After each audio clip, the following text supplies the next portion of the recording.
Hallo zusammen und herzlich willkommen zu einem weiteren Review. Das mal vom Lego Set 6669, dem Diesel Daredevil. Das ist ein Set, ein legendäres aus dem Jahr 1991, das aus 90 Teilen besteht und eine Minifigur dabei hat. Es wiegt 121 Gramm und hat eine Bauzeit von maximal 60 Minuten.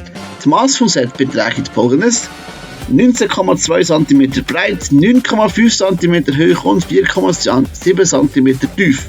Das Set gehört zur Themenwelt Town, also respektive City, und ist bekannt für seine detaillierte Ausarbeitung und den Spielwert für Kinder sowie Sammler.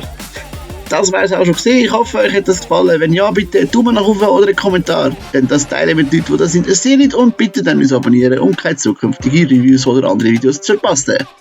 Ebenfalls würde es uns freuen, wenn ihr nachher bitte bei uns bleibt, unsere Playlist durchstöbert und wir sehen uns nächstes Mal wieder. Ciao zusammen!